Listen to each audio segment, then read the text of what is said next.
राम राम दोस्तों, मैं सूर्योदय क्लासेज के यूट्यूब चैनल पर आपका हार्दिक अभिनंदन करता हूं। आज आपको मातृ दिवस की सभी को हार्दिक शुभकामनाएं। कल हमारी बात जिस टॉपिक पे हुई थी उस टॉपिक को आज हम आगे लेंगे। कल हमने बात की थी पश्चिमी मरुस्थलीय प्रदेश की। हम राजस्थान के भौतिक भाग पढ़ रहे थे। उन राजस्थान के भौतिक भागों को आज हम आगे बढ़ाते हैं और उन प्रश्नों की बात करते हैं जो हमारे एग्जाम के पॉइंट ऑफ व्यू से बहुत ही ज़्यादा महत्वपूर्ण है। आज हम मैटर पढ़ रहे हैं, उस मैटर से चाहे किसी भी प्रकार का एग्जाम हो उसमें क्वेश्चन आए हैं। अपने को उन क्वेश्चनों को देखना है और समझना है किस प्रकार से क्वेश्चन यहाँ पे हमारे बनते हैं। देखो, सरल सी भाषा में बात कर रहे थे हम कल पश्चिमी मरुस्थलीय प्रदेश की। ये राजस्थान के पश्चिमी भाग में स्थित है। साथ में इसमें अरावली के पश्चिम वाले भाग में राजस्थान के जो 12 जिले हैं उन 12 जिलों के अंदर इसका विस्तार है पश्चिमी मरुस्थलीय प्रदेश का। इस पश्चिमी मरुस्थलीय प्रदेश की एक बहुत ही महत्वपूर्ण संरचना जो है, एक भूआकृति का विकास यहाँ पे बहुत ही अधिक मात्रा में होता है। उसके बारे में परीक्षा प्रश्न भी लेके बहुत सारे आती है। हम उसी के बारे में बात करते हैं और वो लेते हैं आज बालू का स्तूप। देखिए, बालू का स्तूप जो है वो बालू का स्तूप होते क्या हैं। सबसे पहली बात हम बालू का स्तूपों की करते हैं। बालू का स्तूप क्या चीज़ होती है? देखो, सरल सी भाषा में अपने मारवाड़ में है क्या कि रेत को ढिगलो, रेत को ढेर, है ना, रेत को ढेर, बालू रेत को ढेर, बालू रेत को टिब्बो, बालू का स्तूप है। अपनी मारवाड़ी में अपन बात समझाएं तो बालू रेत का टिब्बा, है ना, बाकुल रेत को टिब्बो जगह वही जगह बालू का स्तूप कहलाए, है ना। तो हिंदी बालू का स्तूप जो है वो क्या है? बालू रेत का ढेर है। क्लियर सी बात है। जब भी बालू का स्तूप की बात की जाए, कहीं पर भी किसी भी संदर्भ में बालू का स्तूप की बात की जाए, अपने को दिमाग में एक ही बात रखनी है, बालू का स्तूप मीन्स बालू रेत का ढेर। अब उस बालू के रेत के ढेर के आकार, उसकी संरचना, उसकी ऊंचाई भिन्न भिन्न हो सकती है। एक अपन सब जानते हैं, कल भी हमने बात करी थी कि इस मरुस्थलीय प्रदेश के अंदर अपरदन और निक्षेपण का एक कारक बहुत अधिक काम करता है और उस कारक का नाम है पवन, है ना। अपन सरल सी भाषा में बात देखें तो हवा जब चलती है मरुस्थलीय भागों में तो उस मरुस्थलीय भागों में हवा के साथ रेत उड़ेगी, है ना। कहीं से रेत उड़ेगी और कहीं पर जब वायु का वेग कम होगा वो रेत कहीं जाके क्या होगी? इकट्ठी होगी। तो सरल सी भाषा में अपने को बात समझनी है, जहां से हवा के द्वारा रेत उठी है ना, तो वो कहलाएगा निक्षेपण, वो कहलाएगा निक्षेपण भूगोल की भाषा में। और वो कहलाएगा अपरदन। जहां से हवा ने उठाई ये रेत वो कहलाएगा अपरदन। और जब वायु का वेग कम हुआ, हवा का वेग कम हुआ और जिस स्थान पे हवा ने उसे छोड़ दिया वो कहलाएगा निक्षेपण, है ना। दोनों ही काम कौन कर रही है? पवन कर रही है। और दोनों में क्या हो रहा है? इस रेत का, इस बालू रेत का एक जगह से दूसरे जगह पर स्थानांतरण हो रहा है ना, बदलाव हो रहा है। और बदलाव हो रहा है तो ये बालू का स्तूप की आकृति बनेगी। अब देखो, हम सबसे पहले पढ़ते हैं कौन कौन सी आकृतियां बनती है, जिसे हम किन किन नाम से जानते हैं, और साथ में अपन ये भी पढ़ेंगे कि कौन सा हमारे एग्जाम की दृष्टि से बहुत ही अधिक महत्वपूर्ण है। देखो, सरल सी भाषा में बात समझने का आप प्रयास करो। सबसे पहली बात की गई है रेखीय या पवनानुवर्ती बालू का स्तूप। रेखीय मतलब एक रेखा के अंदर, सरल रेखा के अंदर। पवनानुवर्ती मतलब पवन की दिशा में, पवन जिस दिशा में चल रही है उसी दिशा में पवन का अनुसरण करते हुए जो बालू का स्तूप बनता है उसे ही हम रेखीय या पवनानुवर्ती बालू का स्तूप कहते हैं। सरल सी बात है, कोई बड़ी बात नहीं है। जब हवा इस दिशा में यदि गति कर रही है और इसी दिशा में यदि बालू का स्तूपों का निर्माण हो जाए, है ना, तो वो कहलाएगा रेखीय या पवनानुवर्ती बालू का स्तूप। इसे एक और नाम दिया जाता है अनुदैर्ध्य, अनुदैर्ध्य बालू का स्तूप इसे कहा जाता है। इसमें परीक्षा में आने लायक सवाल इतना सही है, परीक्षा में इतना सवाल से पूछता है कि हवा की दिशा के अनुरूप निम्न में से कौन सा बालू का स्तूप बनेगा। तो हमने को ध्यान रखना है, हवा की दिशा के अनुरूप रेखीय या पवनानुवर्ती बालू का स्तूप बनेगा। ठीक। दूसरा बालू का स्तूप है राजस्थान का। ऐसा कोई एग्जाम नहीं हुआ है जिसके अंदर इसके संबंध में सवाल नहीं आया है। ऐसा कोई भी एग्जाम नहीं हुआ राजस्थान का आज तक का, है ना। तो ये बरखान जो है ना, बरखान या अर्धचंद्राकार बालू का स्तूप, है ना। सरल सी भाषा में आप समझो, इसकी आकृति इस प्रकार से बनेगी, आधे चांद की आकृति बनेगी, आधे चांद की आकृति बनेगी। आधे चांद की आकृति का जो बालू का स्तूप है वो बरखान कहलाएगा, है ना। इसकी 2 भुजाएं होगी। अब एक और बात अपने को सरल सी भाषा में समझ लेनी है कि यदि इस बरखान, ये तो बरखान है, इसकी 2 भुजाएं हैं, यदि दो भुजाएं नहीं होकर एक ही भुजा बने, केवल दो भुजाएं नहीं होकर केवल क्या बने, एक ही भुजा बने केवल, ये है ना, हम इसे सीप कह देंगे।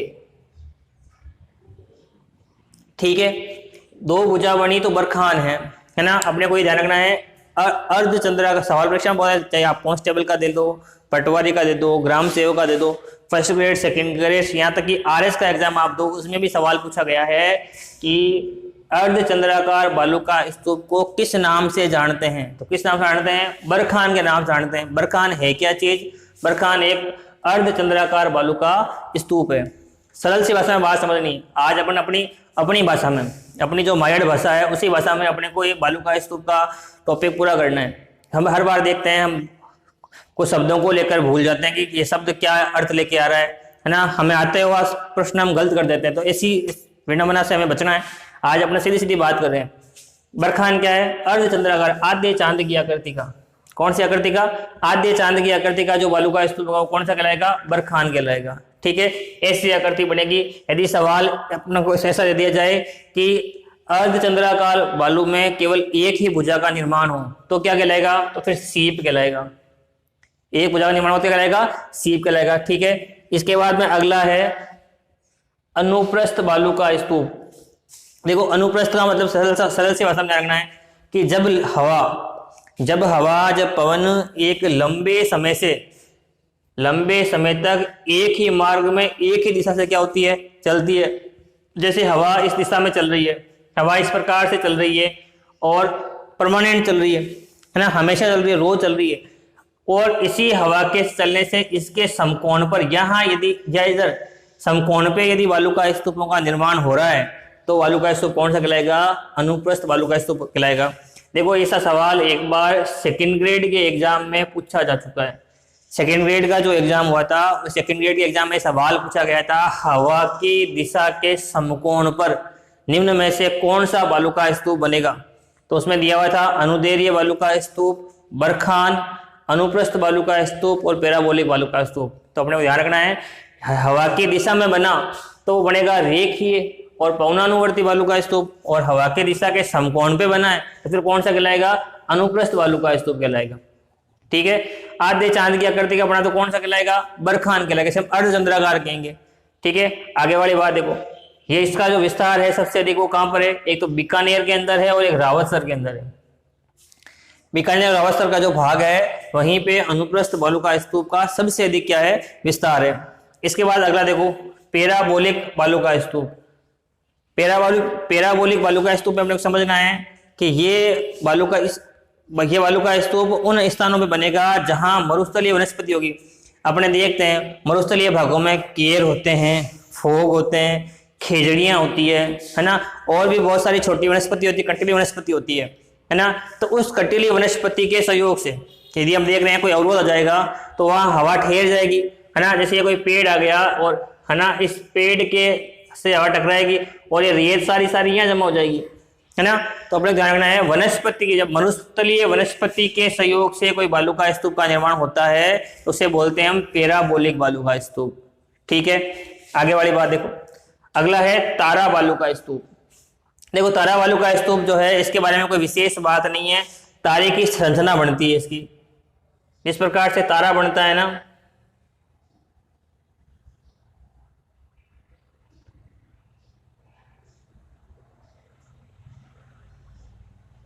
ये तारे की संरचना का बालू का स्तूप होगा, इस प्रकार का बालू का स्तूप होगा। मतलब हवा जब विभिन्न दिशाओं से आ रही है और बीच में कहीं पे रेत जमा कर रही है ना, इधर से भी हवा का प्रवाह हो रहा है, इधर भी हवा का प्रवाह हो रहा है, इस इन भागों में जो रेत जमा हो रही है, ये जो आकृति बनेगी वो तारा बालू का स्तूप की बनेगी। देखो, जैसलमेर के सोहनगढ़ के अंदर, पोखरण के अंदर, गंगानगर के अंदर के सूरजगढ़ में इसका क्या है, विस्तार है। इसके बाद में एक और है अवरोधी बालू का स्तूप, है ना। अवरोधी बालू का स्तूप में और पैराबोलिक बालू का स्तूप में कोई विशेष अंतर नहीं है ना। अंतर केवल इतना ही है, पैराबोलिक बालू का स्तूप में तो केवल वनस्पति के सहयोग से बनेंगे, है ना, कि वनस्पति जो है उस वनस्पति के अवरोध की वजह से कोई बालू का स्तूप यदि बना है तो वो पैराबोलिक बालू का स्तूप कहलाएगा, है ना। और अवरोधी बालू का स्तूप में ध्यान रखना है कि इसका निर्माण जो होगा वो किसी भी अवरोध के कारण, अवरोध कोई भी हो सकता है, जैसे झाड़ी हो सकती है, पेड़ हो सकता है, कोई भवन हो सकता है, कोई पहाड़ी हो सकती है ना, कोई चट्टान हो सकती है ना, उनके पास यदि कोई रेत इकट्ठी हो जाए और विशेष प्रकार के बालू का स्तूप का यदि निर्माण कर दे तो वह अवरोधी बालू का स्तूप कहलाएगा। ठीक है, इसके बाद में एक नया जोड़ा है, यह आपको सिर्फ एच.एम. सक्सेना की किताब जो आती है भूगोल की, ऑथेंटिक किताब आती है राजस्थान भूगोल की, एच.एम. सक्सेना की किताब, उस एच.एम. सक्सेना किताब में एक और बालू का स्तूप का प्रकार दे रखा है और उसी बालू का स्तूप का प्रकार नाम है सब्र काफिज बालू का स्तूप। देखो जो नए नाम आ रहे हैं वो नए नाम एग्जाम में आने लायक है, क्योंकि हम देखते हैं बहुत बार इस पवनानुवर्ती के बारे में सवाल पूछ लिया गया है, बरखान के बारे में पूछ लिया गया है, अनुप्रस्थ के बारे में सवाल पूछ लिया गया है। तो ये जो नए नाम आ रहे हैं सब्र काफी जैसे, इनसे एग्जाम में सवाल आने की संभावना रहेगी। देखो सब्र काफी कोई बड़ी बात नहीं है, छोटी जो झाड़ियां हैं है ना, या घास के जो झुंड हैं, छोटी झाड़ियां और घास के झुंडों के पास जिन बालू का स्तूपों का निर्माण हो जाता है वह बालू का स्तूप कहलाएंगे सब्र काफी। देखो सरल सरल सी बात की गई है यहाँ पे, अपने को समझना है। वापस मैं इसको रिपीट कर रहा हूँ और आप समझने का प्रयास करो, अपनी भाषा में समझने का प्रयास करो। क्या है बालू का स्तूप? बालू का स्तूप है रेत का ढेर। बालू का स्तूप क्या है भाई? रेत का ढेर है। कितने प्रकार है इसके प्रकार दिए हुए, प्रकार क्या होंगे कि उनकी आकृति किस प्रकार से बनेगी, है ना, किसके सहयोग से वो बन रहा है, और जिसके सहयोग से वो बन रहा है उसी के आधार पर अपन उसका नामकरण कर देंगे। जैसे रेखीय पवनानुवर्ती बालू का स्तूप, मतलब एक रेखा में बने, पवन की दिशा में बने। बरखान आधे चांद की आकृति के बने। अनुप्रस्थ जिस दिशा में हवा चल रही है उसके समकोण पर बने। पैराबोलिक मरुस्थलीय वनस्पति के सहयोग से बने। विभिन्न प्रकार की हवाएं आपस में आके टकराई तो तारा बालू का स्तूप बना। पेड़, भवन, पहाड़ी इसके आसपास बना तो अवरोधी बना। और छोटी वनस्पति और घास के मैदान, घास के झुंडों के पास बना तो कौन सा बना भाई? ये बनेगा सब्र काफी। इसमें अपने को एक ध्यान रखना है, जैसलमेर जिले के अंदर, है ना, छोटी सी बात अपने को यहाँ अपने को याद रख लेनी है। जैसलमेर जिला जो है उस जैसलमेर जिले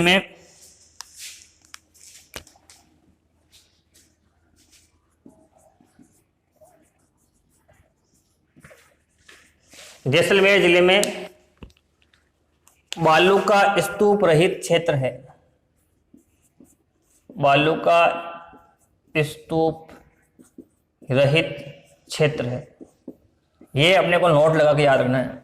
एक बार राजस्थान कांस्टेबल के एग्जाम में सवाल पूछा गया था कि मरुस्थल का वह कौन सा जिला है जहां बालू का स्तूप नहीं पाए जाते, है ना। वैसे बालू का स्तूप पाए जा रहे हैं, जैसलमेर के अंदर भी पाए जा रहे हैं, लेकिन जैसलमेर का कुछ जो क्षेत्र है NH-15 का जो हमारा है, उस NH-15 का कुछ क्षेत्र ऐसा है जहां पे बालू का स्तूप आपको देखने को नहीं मिलेंगे, क्योंकि ये पूरा का पूरा क्षेत्र जो होगा वो अवसादी चट्टानों से ढका हुआ रहेगा। अवसादी चट्टानों से ढका रहेगा, है ना। यहाँ पे बालू का स्तूप न होके अवसादी चट्टानें होगी, उनसे ये ढका हुआ रहेगा। और इसीलिए जैसलमेर जिले के कुछ भाग में NH-15 जो है, हमारा NH-15 जो है, उस NH-15 पर जब आप आओगे जैसलमेर से पोखरण की तरफ, है ना, फरोदी और ये जो भाग रहेगा इसका पूरा, है ना, वहां का जो क्षेत्र होगा वहां पे आपको बालू का स्तूप देखने को नहीं मिलेगा। और यही ध्यान रखना अपने को, जैसलमेर के अंदर ही कल मैंने बात की थी, एक पूरा जीवाश्म का स्थान है, उसका नाम था आक्कल। वहां पे पार्क बना हुआ है, आक्कल फूड पॉलिश पार्क। देखो सरल सी भाषा में बात की गई है और ये अपने को समझना भी है।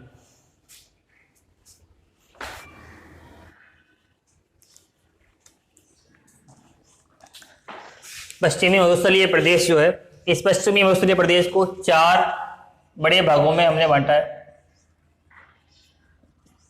4 भागों में हमने इसे विभक्त किया है। आज इनके बारे में पढ़ते हैं। 4 भागों में से पहला भाग है शुष्क रेतीला अथवा मरुस्थलीय भाग। सरल सी बात है, कोई बड़ी बात नहीं है। अपने को हमेशा डरा दिया जाता है कि राजस्थान के भौगोलिक स्ट्रक्चर में अपने से होगा नहीं, याद नहीं होगा। प्रश्न कैसे बनते हैं पता नहीं होता। प्रश्न तो प्रश्नों को जब हम एग्जाम में दिया लगता था बहुत सरल सा प्रश्न था, हम कर सकते थे, है ना, लेकिन हमसे वो हुआ नहीं, है ना, क्योंकि डरा दिया पहले कि भौगोलिक प्रदेश नाम आते ही पता नहीं कौन सा अपने दिमाग में डर बैठ जाता है कि भौगोलिक प्रदेश अपने से याद नहीं होगा, समझ में नहीं आएगा। अपने को इतना याद रखना है कि जो हम यहाँ देख रहे हैं उसे आप एक बार लिख लो, 2 बार वीडियो को देख लो। मैं ये 100% कह सकता हूँ, यदि 2 बार आपने मेरा वीडियो देखा है और जो मैंने लिखवाया हुआ है बोर्ड पे उसको आपने अपनी कॉपी में नोट किया है, एक सिंगल क्वेश्चन आपका, चाहे आप किसी भी लेवल का एग्जाम दे रहे हो, चाहे पटवार से लगाकर आप RS तक का यदि आप एग्जाम दे रहे हो, उसमें आपका यहाँ से भौगोलिक प्रदेश का क्वेश्चन बाहर नहीं आएगा, ये मेरी गारंटी है पूरी। तो शुष्क और रेतीला अथवा मरुस्थलीय जो भाग है उसके बारे में हम बात करते हैं। पहली वाली बात देखो, ये शुष्क मरुस्थलीय प्रदेश है, ठीक है। हमने पढ़ा है कि एक 25 सेंटीमीटर की समवर्षा रेखा है। देखो यदि आपने राजस्थान का मानचित्र वापिस थोड़ा सा यदि आप देख रहे हो, आपको समझ में भी थोड़ा थोड़ा आ रहा होगा। अब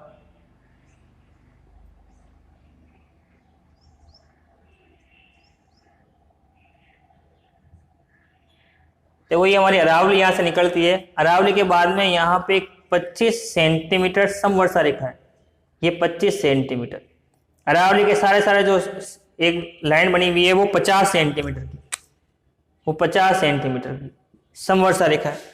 ये जो 25 सेंटीमीटर समवर्षा रेखा है ना, इस 25 सेंटीमीटर समवर्षा रेखा के पश्चिम का जो भाग है ना, इस 25 सेंटीमीटर समवर्षा रेखा के पश्चिम का जो भाग है वो क्या कहलाएगा? शुष्क रेतीला अथवा मरुस्थलीय भाग कहलाएगा, ठीक है। बहुत बार एग्जाम में सवाल आ चुका है कि राजस्थान को कितने सेंटीमीटर समवर्षा रेखा अलग करती है ना, 2 भागों में बांटती है। तो 2 भागों में बांटती है कितनी? 50 सेंटीमीटर समवर्षा रेखा बांटती है। आगे वाली बात देखो, एक सवाल और पूछता है मरुस्थल को कितने सेंटीमीटर समवर्षा रेखा 2 भागों में बांटती है? तो ये रखना है मरुस्थल को 25 सेंटीमीटर समवर्षा रेखा होगी, वो 2 भागों में बांटेगी ना। समझ दो, कहानी खत्म। जो हम सवाल पढ़ रहे हैं पता होना चाहिए कि सवाल आया कहां से, और ये अपने को पता चल रहा है कि 50 सेंटीमीटर की समवर्षा रेखा तो क्या कर रही है?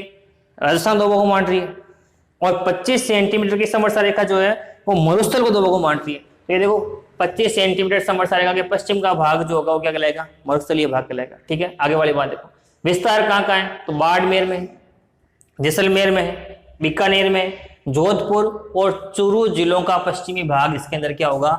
शामिल रहेगा।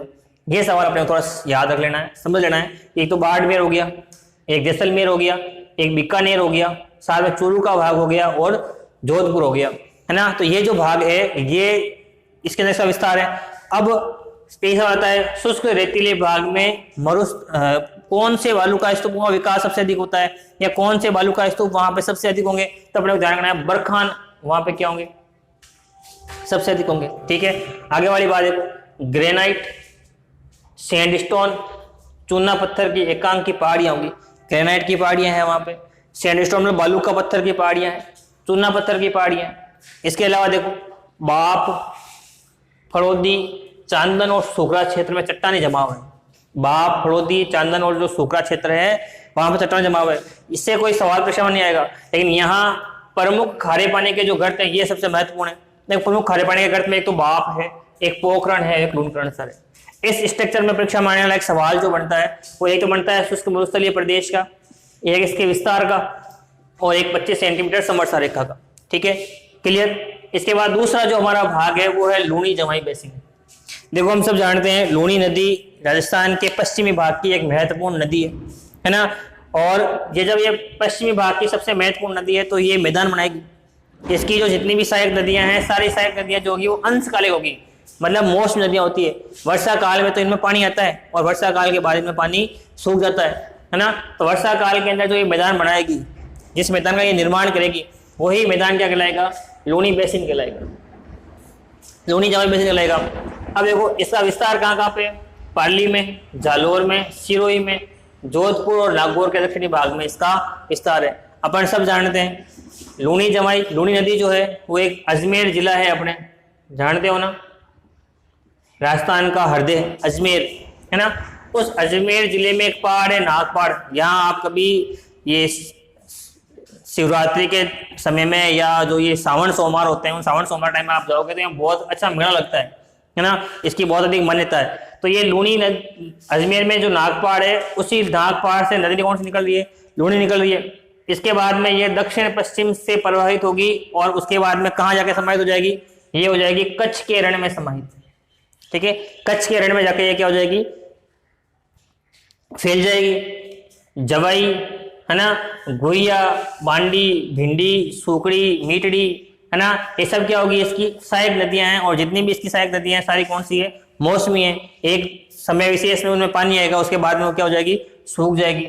लूणी नदी का संपूर्ण अपवाह तंत्र जो होगा है ना, संपूर्ण अपवाह का मतलब जानते हो ना आप, लूणी का क्षेत्र, लूनी नदी का प्रवाही क्षेत्र और उसकी सहायक नदियों द्वारा प्रवाहित क्षेत्र, है ना, इन सबको जब आपस में जोड़ लेंगे तो क्या हो जाएगा, ये अपवाह तंत्र हो जाएगा। तो लूनी नदी का संपूर्ण जो अपवाह तंत्र है इसकी सहायक नदियों के क्षेत्रों के साथ, है ना, एक बहुत बड़े जलोढ़ मैदान क्या करेगा, निर्माण करेगा। जलोढ़ मैदान जानते हो ना, नदियों के द्वारा बहाकर लाई गई मृदा जो होगी वो जलोढ़ मृदा कहलाएगी, और इसे जो मैदान बनेगा वो कौन सा बनेगा, जलोढ़ का मैदान बनेगा। निर्माण करता है जिससे भौगोलिक प्रदेश के रूप में हम क्या कहते हैं, लूनी बेसिन, है ना। सरल सी भाषा में ध्यान रखना है कि लूनी और उसकी जितनी भी सहायक नदियां हैं उन सहायक नदियों के द्वारा जलोढ़ मृदा का जमाव जहां जहां पर होता है ना, वहां एक मैदान का निर्माण होता है। इसे ही भौगोलिक प्रदेश के रूप में हम लूनी बेसिन कहते हैं। साथ में अपने को ध्यान रखना है, यहाँ पे एक तो पंचपदरा, एक सनवरला, एक कपराना, ये खारे पानी के गर्त हैं। ये क्या है भाई, खारे पानी के गर्त हैं। सरल सी भाषा में हमने दो भौगोलिक प्रदेश अभी पढ़े हैं, एक शुष्क रेतीला अथवा मरुस्थलीय भाग, एक पढ़ा है लूनी जमाई बेसिन, है ना। तो यदि हम इसी राजस्थान के मानचित्र की हम बात कर लें, इस वाले भाग की यदि हम बात कर लें, तो ये वाला जो भाग है पूरा, ये वाला जो पूरा भाग है, ये पूरा भाग किसमें आएगा, पहले वाले भाग में आएगा। ये बीच में अजमेर नागपाट से ये लूनी जमाई बेसिन आ जाएगा इधर वाले भाग में, ठीक है। शुष्क मरुस्थलीय प्रदेश से 25 सेंटीमीटर की समरेख वर्षा रेखा से क्या कर रही है, दो भागों में इसे बांट रही है।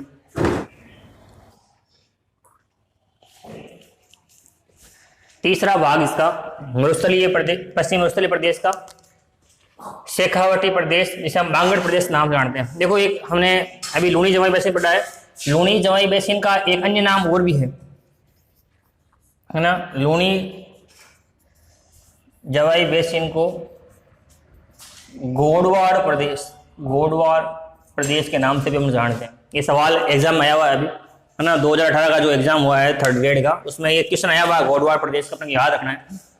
आगे वाली बात देखो, शेखावटी प्रदेश जो है इसे बांगड़ प्रदेश के नाम से अपन जानते हैं, है ना। शेखावटी नाम से ही है, झुंझुनू है, सीकर है, चूरू है और नागौर का जो उत्तरी भाग है, ये देखो सारा अंतःप्रवाहित क्षेत्र है। यहाँ कोई बड़ी नदी नहीं है, इस पूरे क्षेत्र में कोई बड़ी नदी नहीं बह रही है। जितनी भी नदियां बह रही है अंतःप्रवाहित है, छोटी धाराएं हैं, है ना। अपने उद्गम क्षेत्र से कुछ दूर, कुछ किलोमीटर तक बहती है, उसके बाद में वो रेत के अंदर समाहित हो जाती है। अंतःप्रवाहित नदियां, दो बड़ी नदियां इसमें इस क्षेत्र की, एक तो मेंथा है और एक रूपा है ना। मेंथा और रूपा रूपनगढ़ इसके किनारे बसा हुआ है ना। ये अरावली से निकलती है और सांबर झील में गिर जाती है जाके, है ना। एक बड़ी नदी है कांतली नदी, ये कांतली नदी खंडेला शिखर से निकलती है और खंडेला शिखर से निकलने के बाद में ये राजगढ़ चूरू है, चूरू के पास में रेत में समाहित हो जाएगी। कांतली नदी इतिहास की दृष्टि से भी एक महत्वपूर्ण नदी है ना। इसका उद्गम खंडेला शिखर से हो रहा है और राजगढ़ चूरू में जाके क्या हो रही है, रेत में समाहित हो रही है। आगे वाली बात देखो, अधिक वर्षा के कारण बालू का स्तूप या वनस्पति होती है ना। पश्चिमी भाग में वर्षा नहीं होती है, यहाँ 50 सेंटीमीटर के आसपास वर्षा होती है और 50 सेंटीमीटर के आसपास वर्षा होती है, इसीलिए यहाँ पे जो रेत के बालू का स्तूप होंगे उनके ऊपर क्या हो जाएगी, वनस्पति उग जाएगी। देखो, वनस्पति जब इनके ऊपर उग जाएगी तो ये उसके मार्च को रोक देंगे, डेजर्ट जो मार्च है, डेजर्ट मार्च को ये रोक देंगे, मरुस्थल के विस्तार को यहाँ पे क्या कर देंगे, आगे बढ़ने से रोक देंगे। यहाँ कुछ लवणीय गर्त भी है ना, कुछ खारे पानी की झीलें भी है, जैसे डीडवाना है, डेगाना है, सुजानगढ़ है, ताल छापर है, परिहारा है, कुचामन है और सांबर है। हम जानते हैं सांबर भीतरी भाग में नमक उत्पादन की सबसे बड़ी झील है भारत की। इसके बाद में चौथा भाग आता है गगर का मैदान। इस गगर के मैदान का विस्तार गंगानगर और हनुमानगढ़ के क्षेत्र में है। इसका जो उद्गम होगा वो शिवालिक गगर नदी है ना, गगर नदी है। इस नदी का जो उद्गम होगा वो कहां से होगा, शिवालिक की पहाड़ियों से होगा। हम सब जानते हैं गगर नदी को मृत नदी बोलते हैं, मृत नदी, है ना। ये वैदिक कालीन नदी है। नदी कौन सी है ये, वैदिक कालीन। वेदों में भी इस नदी का उल्लेख है, वैदिक कालीन नदी है। इसे मृत नदी भी कहते हैं। शिवालिक की पहाड़ियों से इसका उद्गम हो रहा है और राजस्थान के अंदर ये प्रवेश करती है। जिला है हनुमानगढ़ और हनुमानगढ़ में एक स्थान है टिब्बी, है ना। राजस्थान में गगर नदी का प्रवेश होगा हनुमानगढ़ के टिब्बी से। देखो, गग्गर का तल जो है ना, इस गग्गर के तल को स्थानीय भाषा में हम बोलते हैं नाली। ये बहुत महत्वपूर्ण है, बहुत एग्जाम में ऐसा सवाल भी आया है कि गग्गर का जो तल है वो किस नाम से जाना जाएगा, नाली। नाली क्या है, गग्गर का तल, ठीक है। इसका विस्तार कहाँ पे? हनुमानगढ़, सूरतगढ़, अनूपगढ़ होते हुए कहाँ तक है? पाकिस्तान में। पाकिस्तान में एक जगह है फोर्ट अब्बास, है ना, पाकिस्तान में एक जगह है फोर्ट अब्बास। बाढ़ के दौरान गगर का पानी वहां तक पहुंचता है जहां इसे हकरा बोलते हैं, हकरा, ठीक है। संपूर्ण क्षेत्र मैदानी है और सिंचाई के विकास की वजह से वर्तमान टाइम में प्रमुख उत्पादक क्षेत्र भी यहाँ पे बन गया है। देखो आज हमारा ये जो भौगोलिक प्रदेश का जो टॉपिक चल रहा है, इस भौगोलिक प्रदेश टॉपिक के जो 4 भाग थे वो 4 भाग हमने पूरे किए हैं और चारों भागों के बारे में जो जानकारी दे रखी है वो एग्जाम के पॉइंट ऑफ व्यू से बहुत ही अधिक महत्वपूर्ण है। और अपने को यहाँ जो जानकारी मिली है उसे आप लिखते रहे और ये विश्वास करके लिखें कि जो हमने लिखा है उसके बाहर एक सिंगल क्वेश्चन बाहर नहीं जाएगा। जितनी भी जानकारी अपने को यहाँ उपलब्ध करवाई जा रही है वो ऑथेंटिक जो बुक है राजस्थान की, उस ऑथेंटिक बुक्स में से आपको ये जानकारी मुहैया करवाई जा रही है।